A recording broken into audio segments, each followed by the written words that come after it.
Hi,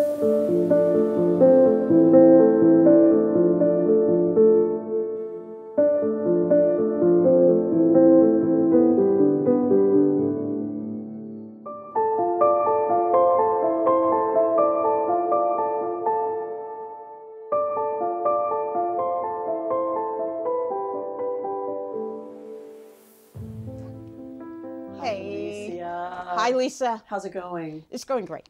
It's going great.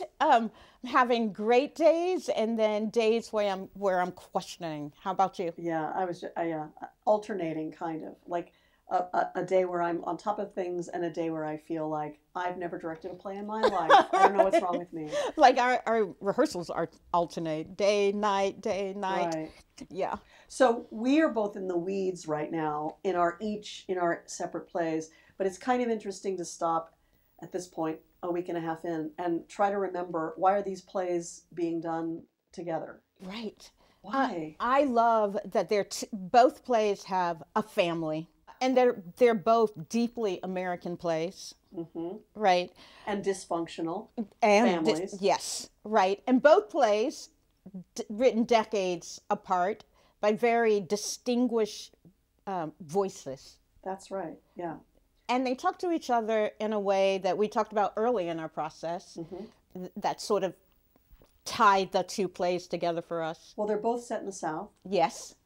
And they both, I think this is true of both plays, I know it's true of The Little Foxes, is about a family that has profited and wants to profit further from the slave trade and specifically the cotton business in the South. Right. The business of slavery doesn't come up in Brandon's play, but the echoes of it are there because of other things that are surprising for the audience. Hopefully, create questions about this family's legacy. And actually, slavery is barely mentioned in The Little Foxes, too, because it takes place in 1900. So we're, 40 years after the Civil War. We're kind of at that really awful part of American history where Reconstruction is now being shut down. Right. But the play does not take that on. It doesn't really talk about slavery.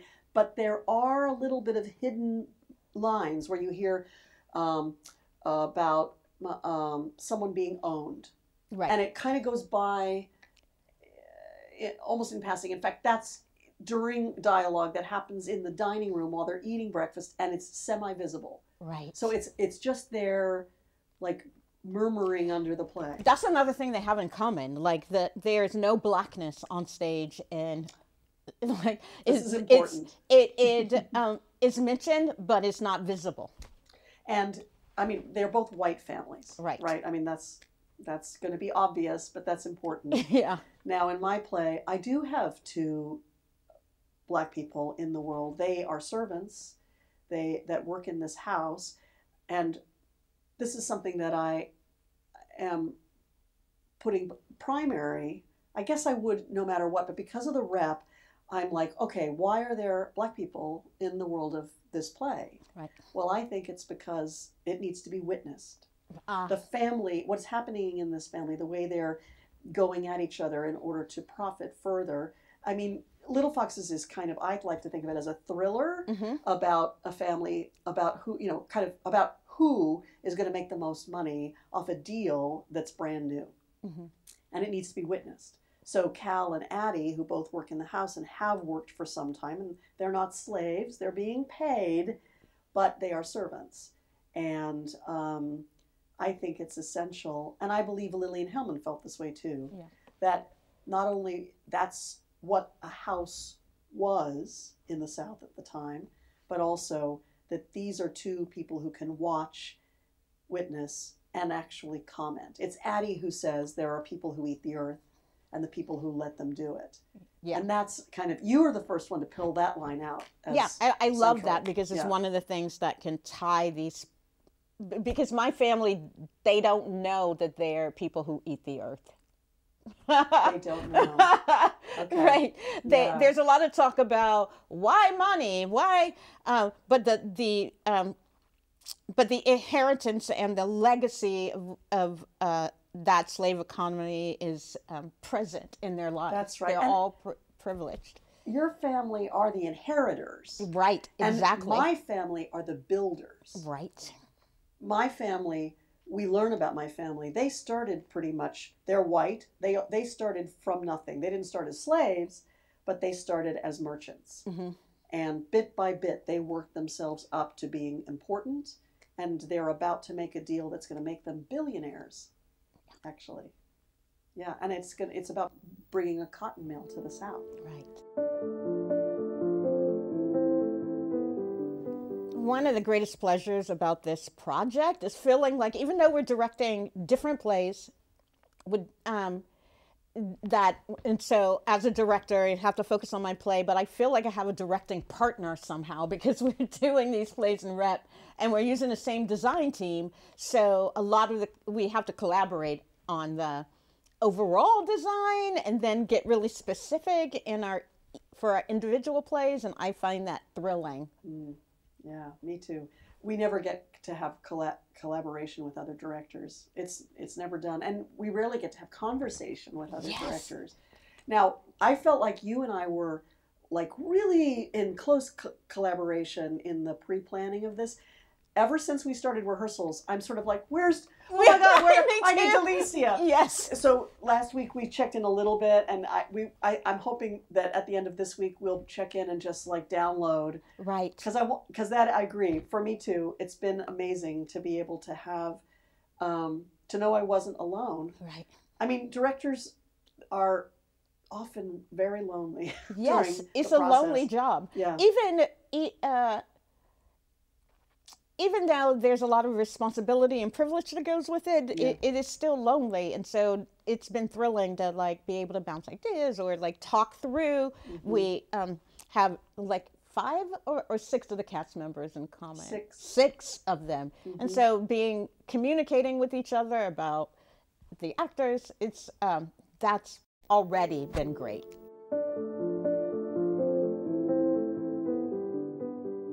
What do you feel about Rep? I mean, what is Repertory? What's good about Repertory? My first experience with Repertory was when I was in college still, and I had a summer gig at Idaho Repertory Theater.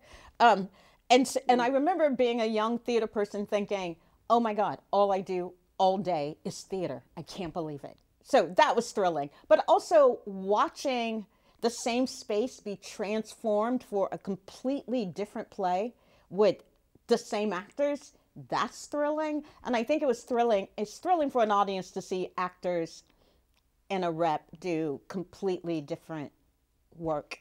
I was going to say, I think a Rep is the most fun for an audience. How have you found working since the pandemic or since the shutdown? Yeah. Well, I feel like because theater was one of the activities, art forms that really couldn't happen. Mm-hmm.